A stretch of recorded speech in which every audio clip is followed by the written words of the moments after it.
Hai Kak, halo selamat siang. Siang, dengan Kak Tasya ya? Iya, hai.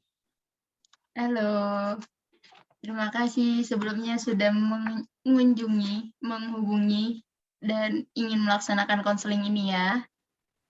Iya Eee, Kak, bag sama-sama. bagaimana kabarnya Kak Tasya? Feeling good sih, ya Ah, lumayan, alhamdulillah kalau begitu. alhamdulillah.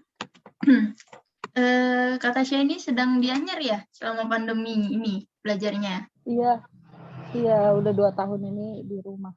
Oh iya ya, pulang kampung gitu ya Kak? Iya sih, pulang kampung yang nggak pulang-pulang lagi. Mmm, oke. Berarti selama kuliah tatap muka, Kak Tasya ngekos dekat kampus? Ngekos dekat-dekat dengan kampus, cuma Oh jalan berapa menit, 3 menit kayaknya. oh, jalan kaki. Oh, deket sekali berarti ya? Ya, lumayan. Oke, eee, melanjutkan pembicaraan, sebelumnya Kak Tasya ini apa sudah pernah mengikuti kegiatan konseling? Alhamdulillah sudah pernah Kak, Oh, sudah pernah ya? Sudah berapa kali tuh, kalau boleh tahu? kayaknya sekitar 1 kali kayaknya. Oh, baru satu kali ya?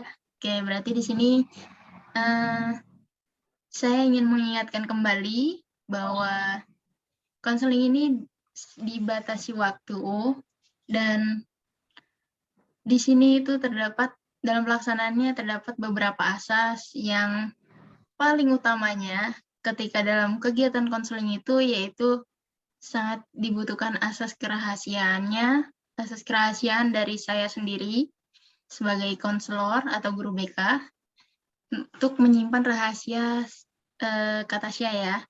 Kemudian Iya. ada asas kekinian ya, yang membahas masalahnya itu masih masalah-masalah terkini, sesuai dengan pendekatan yang akan kita laksanakan, yaitu pendekatan konseling realitas.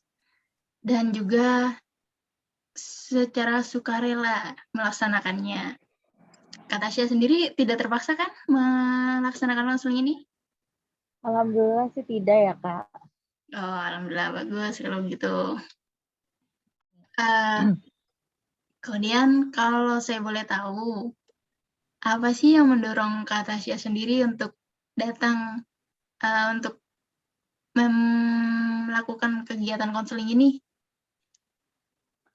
Untuk saya pribadi sih, saya lebih, apa ya, jadi ada kayak teman curhat gitu sih. Terus, eee, masalah-masalah saya juga kayak banyak yang bantu mengatasi gitu kalau ikut-ikut konseling. Oh, berarti saat ini Kak Tasya sangat membutuhkan teman untuk curhat ya, untuk mengatasi masalah Kak Tasya saat ini? Iya, iya. Karena saya tuh kan orangnya kadang overthinking, malam-malam suka, apa ya, suka nggak bisa tidur, overthinking mikirin masalah-masalah yang terjadi sama saya gitu kan. Jadi untuk Iya. saat ini, apalagi di era pandemi ini kayak jadi butuh temen gitu loh buat kayak sesi-sesi curhat gitu-gitu. Oh, seperti itu ya. Eee, Apa yang saat ini dirasa oleh, Kak Tasya sendiri gitu ya, yang sangat ingin dicurhatin? Ya jadi kayak setiap malam kan saya kan sering kayak overthinking gitu, mikirin masalah-masalah, ya namanya manusia ya gitu, pasti punya masalah gitu. Terus saya tuh kalau Iya. malam suka mikirin masalah-masalah ini kayak, aduh gitu, kayak kapan sih masalah ini selesai dari hidup saya gitu, kayak ya capek gitu. Terus ya saat ini, apalagi kita nggak boleh keluar-keluar rumah, ya saya butuh temen gitu buat curhat. Jadi, ya sesi konseling inilah yang mungkin bisa, apa ya, bisa memperbaiki, bukan memperbaiki sih, maksudnya lebih ke ngasih saran gitu-gitu deh. Oh, berarti, eee, overthinking karena karena masa pandemi ini terus kita lebih harus di rumah menjaga diri, tidak boleh kemana-mana ya, seperti itu ya. Iya. Kak Tasya sendiri emang tidak kemana-mana selama pandemi ini? Benar-benar Sebenarnya di sih rumah terus? sering sih keluar kayak main gitu-gitu. Cuma semenjak kemarin saya positif, jadi saya sekarang lebih mengurangi aja. Oh, Kak Tasya pernah positif ya? Ya, pernah positif di bulan Ramadan ke minggu ketiga kayaknya. Ah, terus puasanya berhenti? Alhamdulillah, Oh, bolong ya? alhamdulillah 2 minggu lebih kayaknya. Waduh, berarti tinggal nyaur utangnya saja ya? Ya, itu yang dipikirkan ya. Oke, kembali ke topik ya Kak. Setelah membahas tentang pengalaman pribadi Kak Tasya sendiri yang pernah di-endorse oleh COVID, seperti kata Bintang Emon. Kemudian, apa sih yang bentuknya atau seperti apa sih overthinking-nya Kak Tasya sendiri tuh? Ya, bentuk overthinking itu kayak masalah-masalah yang apa sih namanya? Yang nggak bisa dilepasin dari otak ini gitu, kayak ini tuh sebenarnya masalahnya udah lama banget. Udah sekitar 2 tahun ya, pokoknya semenjak ada COVID, masalah ini ada. Hmm, Kayak mau diselesain sama orangnya langsung nggak mungkin karena jarak. Udah gitu pandemi. Diselesain secara kita berdua nih setting, terus minta kejelasan, dia ngeblok saya gitu. Jadi saya bingung. oh, Jadi berarti itulah ya, yang bikin thinking gitu. berarti sampai sekarang juga masih ya masalahnya itu tuh. Masih sih. Dan orang tersebut ketika ingin diajak berdiskusi dengan secara baik, tapi dia sendiri malah menolak gitu ya, Ya, dia berusaha menghindar. bisa menghindar. Berarti sudah diketahui nih pemicunya dari apa overthinkingnya itu tuh. Tapi kan secara tidak langsung sudah ada satu langkah yang dilakukan oleh Kak Tasya sendiri untuk mengatasi overthinking itu dengan mengetahui pemicunya dari mana, seperti itu ya. Dan selanjutnya masalahnya itu apa ya, seperti apa Kak, kalau boleh tahu? Oke, saya mulai dari awal ya Kak ceritanya. Iya, baik. Jadi di awal pandemi itu memang ada timbullah masalah ini gitu loh. Pemicu utamanya itu adalah suaminya mama saya. Suami mama saya ini tinggal di luar kota, jauh banget dari Banten. Iya. Begitu semenjak pandemi ini, memang dia tidak berpenghasilan, tidak ada pemasukan sama sekali. Dan yang bikin saya marahnya lagi, suaminya mama saya ini ternyata udah menikah sama orang lain. Padahal dia menikah sama mama saya pun itu sah sah di atas sah di mata negara gitu. Jadi udah ada buku nikah, buku ini, buku itu. Karena awalnya menikah sama mama saya juga dia niatnya mau bener katanya. Ya udah kan. Tapi setelah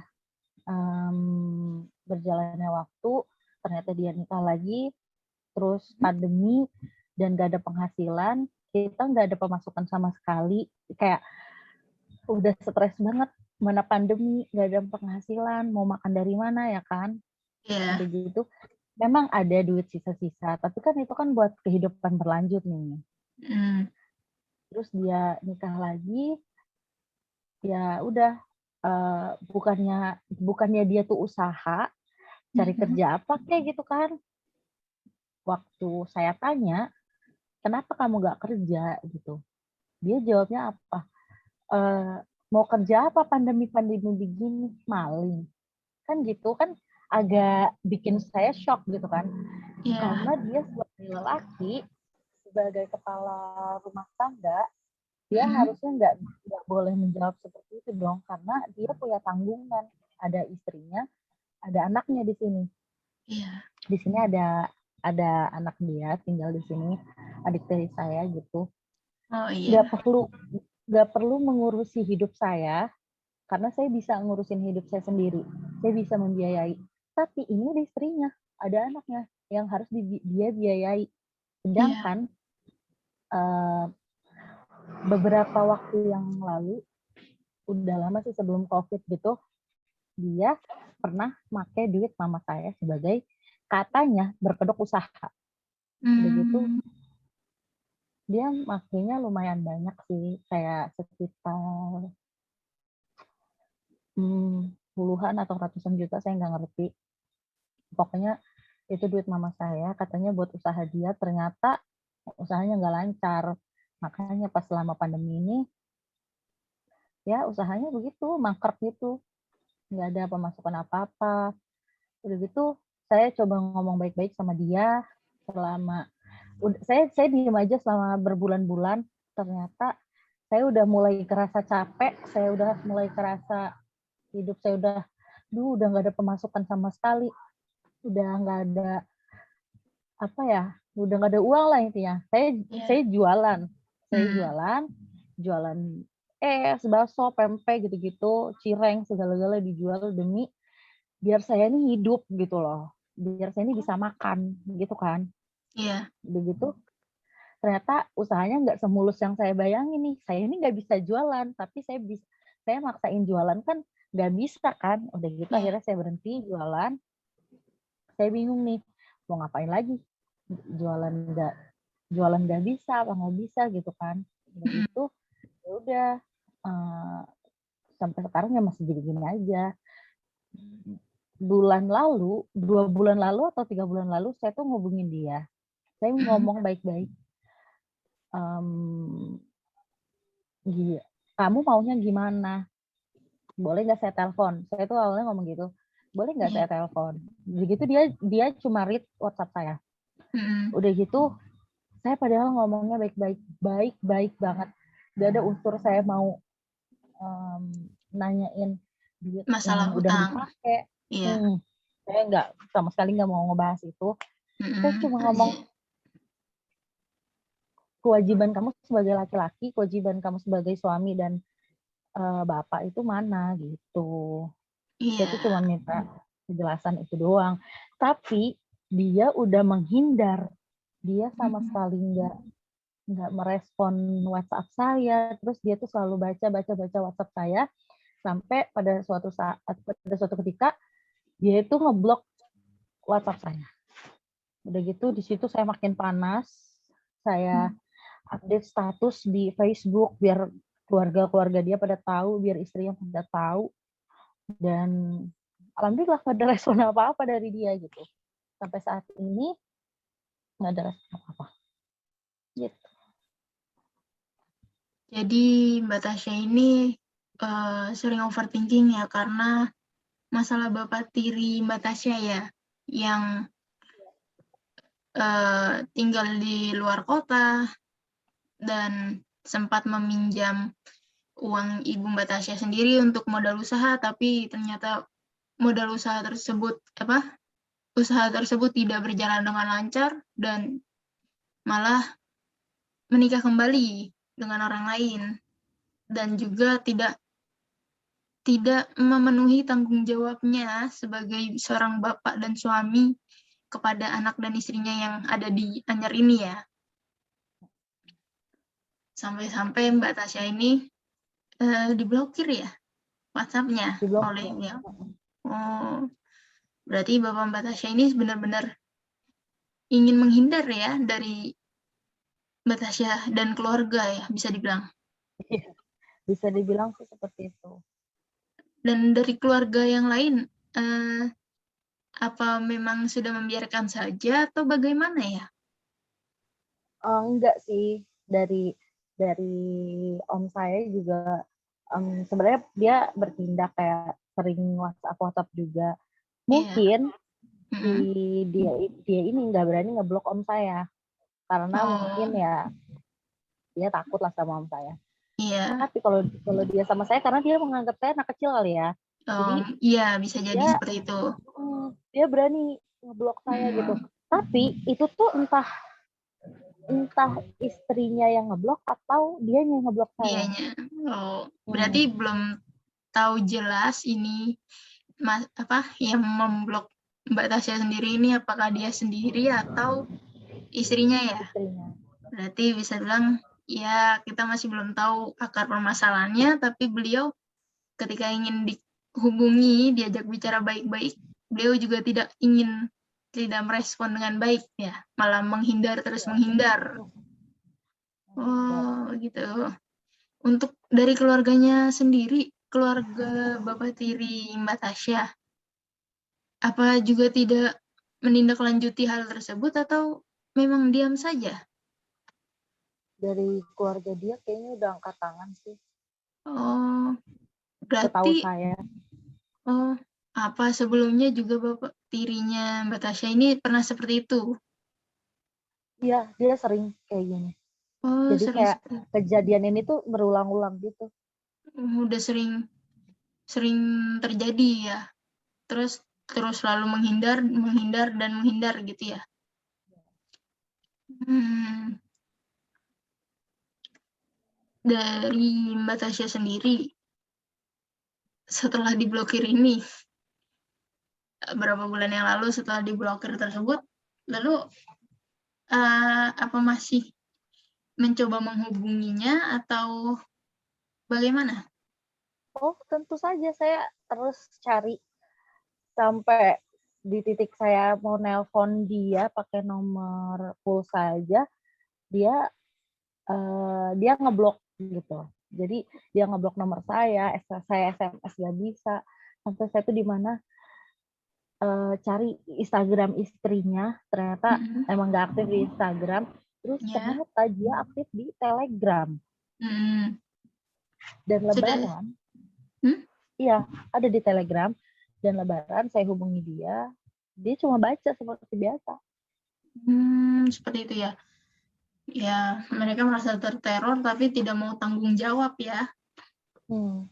Apa tidak dicoba saja dengan langsung menelpon dengan nomor yang mereka tidak kenal gitu? Sudah pernah, Sudah pernah. tapi dia mendengar suara saya itu langsung dia matiin.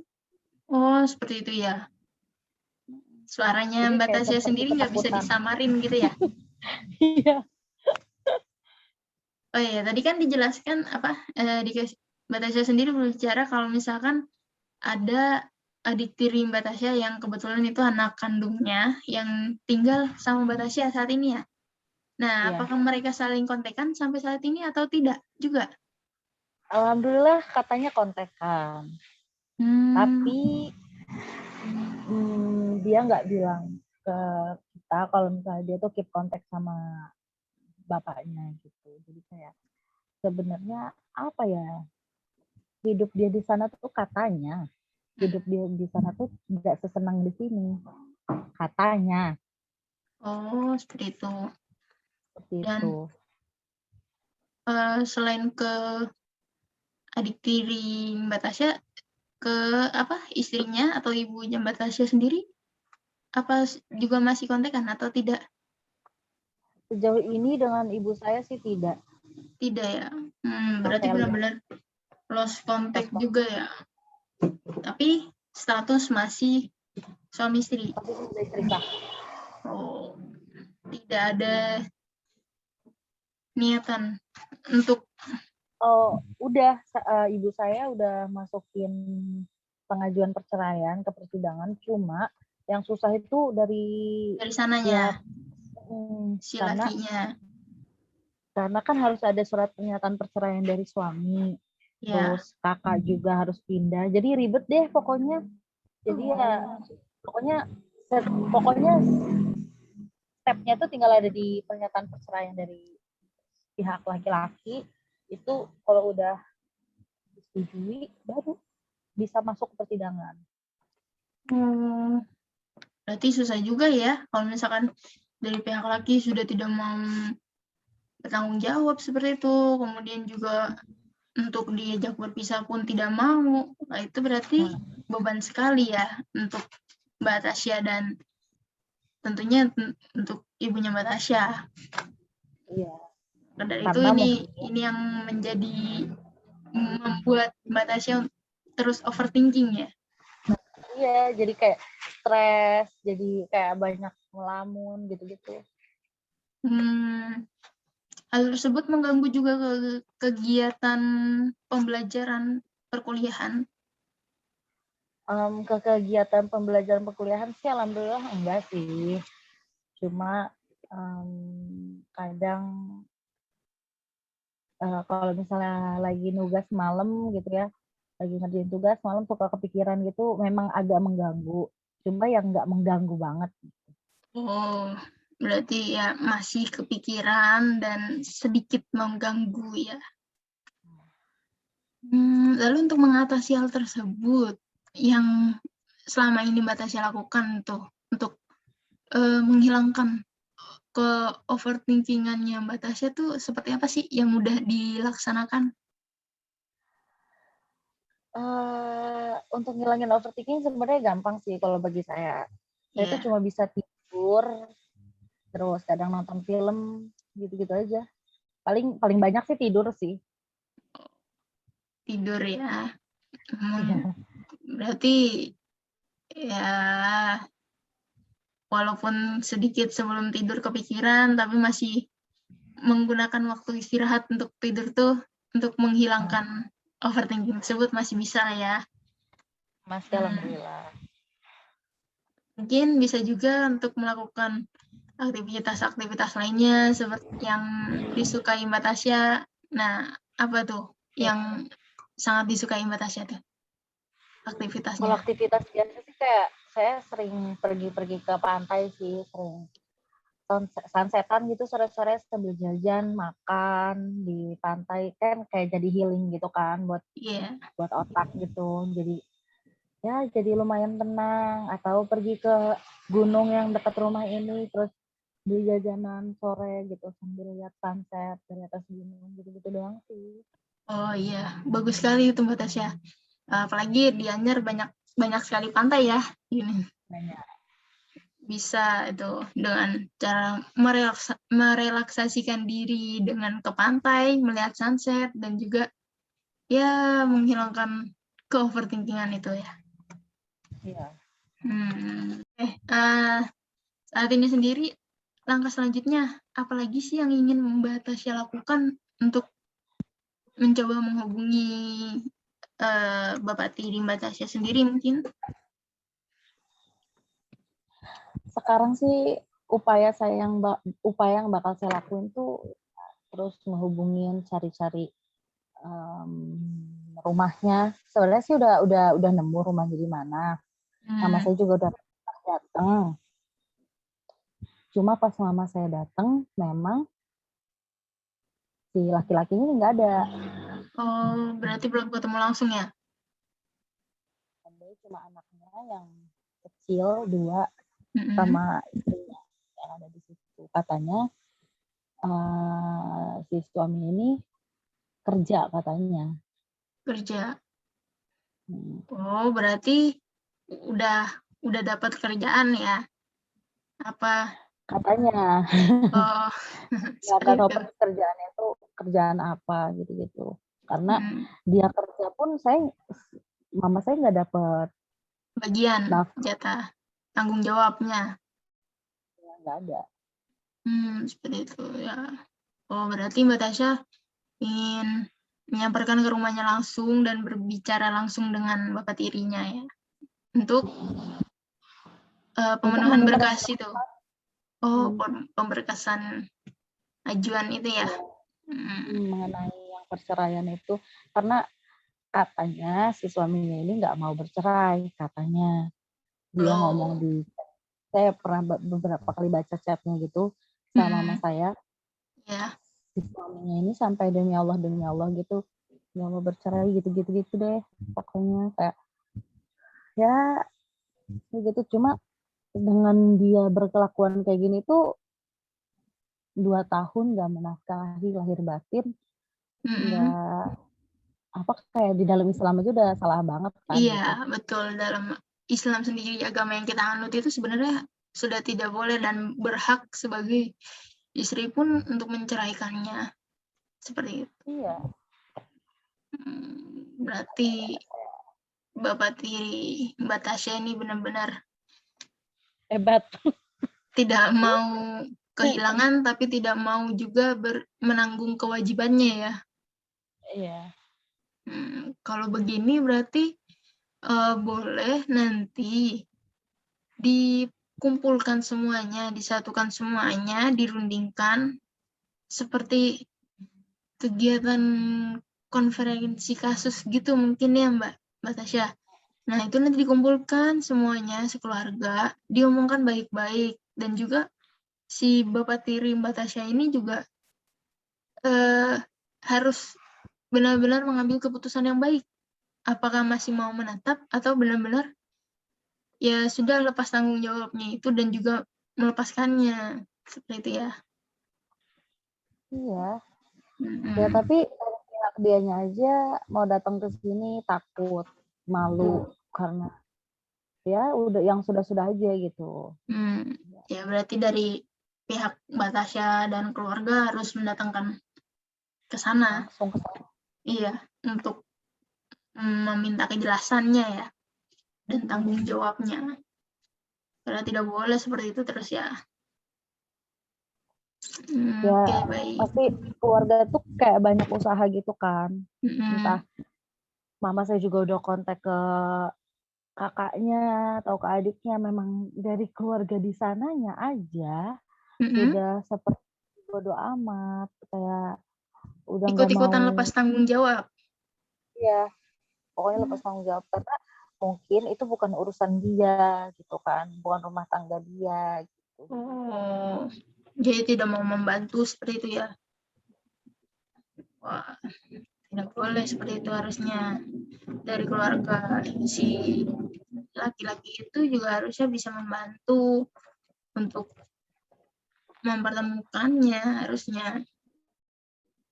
Seharusnya, karena mama saya tuh sudah banyak membantu ke keluarga suaminya gitu untuk ya biaya-biaya uang-uang yang udah dikeluarkan lah, jangan untuk makan sehari-hari mungkin gitu kan di sana, jajan-jajan ponakan-ponakannya atau gimana.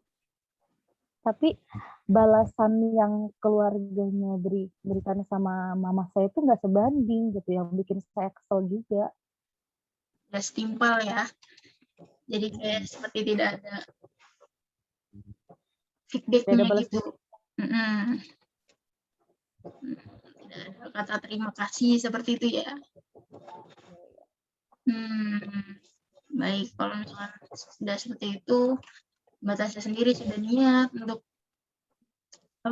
mengunjungi, dan Mbak Tasya dan keluarga sendiri sudah berniat untuk mengunjungi pihak Bapak tiri Mbak Tasya.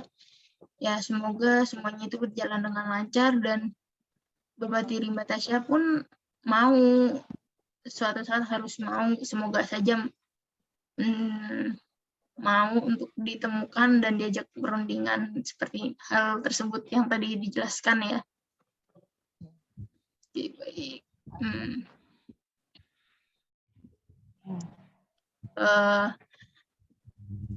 Karena tadi dijelaskan masalah Mbak Tasya ini sering overthinking karena tidak ada teman curhat ya. Nah, setelah Mbak Tasya melakukan konseling ini, apakah sudah merasa tenang atau nyaman atau mendapatkan sesuatu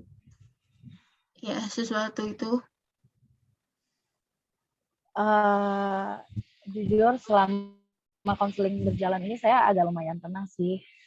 Saya lebih bisa terbuka gitu karena dari asas kerahasiaan sendiri kan ini bakal nge-keep banget rahasia ini, apa pembicaraan saya gitu. Jadi nggak akan ada orang tahu. Jadi ya agak lebih tenang aja.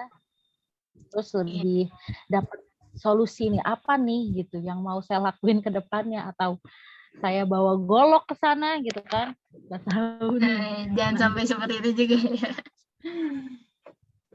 Jadi ya alhamdulillah dengan konseling ini saya jadi mungkin setelah ini bakalan tidur lebih nyenyak, walaupun entah malam-malam berikutnya kayak gimana.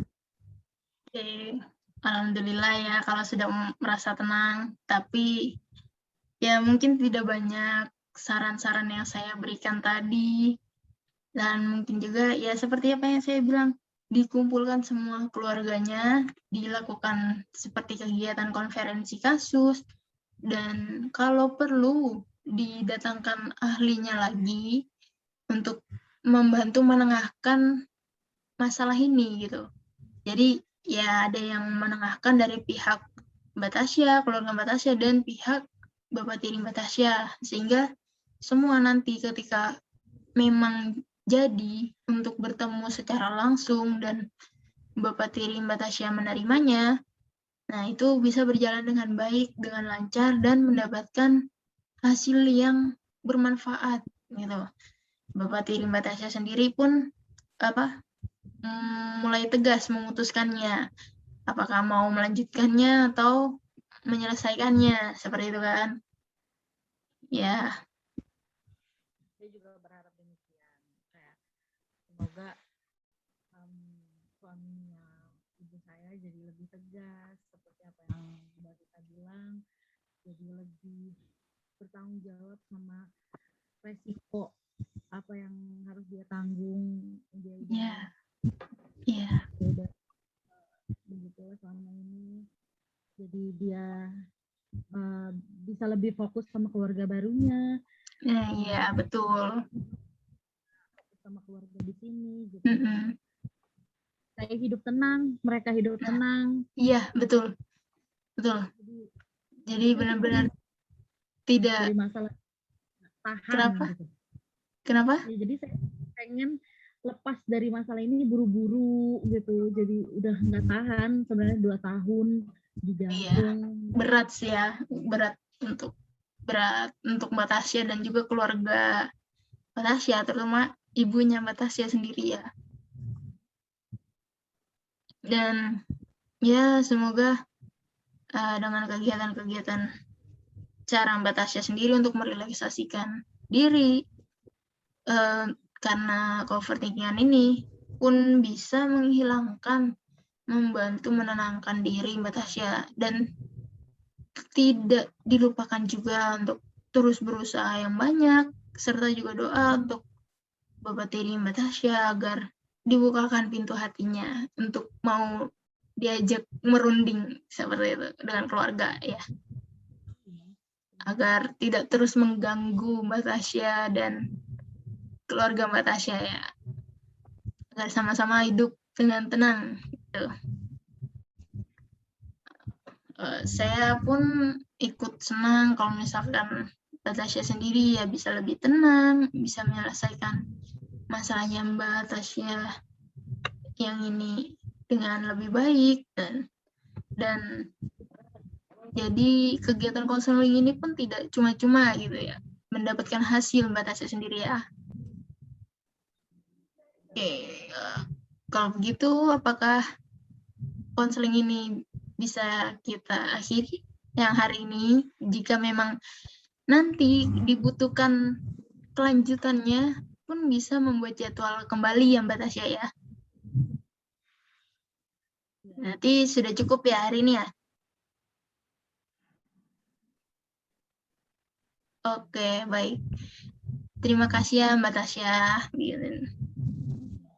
Saya juga berterima kasih sama Mbak Rika udah mendengarkan sesi kali ini, sesi curhat saya gitu, walaupun ya agak sedikit rumit masalahnya, apalagi masalah keluarga gitu. Tapi saya berterima kasih karena Mbak Rika udah mau mendengarkan curhatan saya gitu. Baik. Oke, kalau begitu Saya akhiri ya. Selamat siang. Salam-salam untuk keluarganya. Semoga cepat membaik. Masalahnya cepat selesai.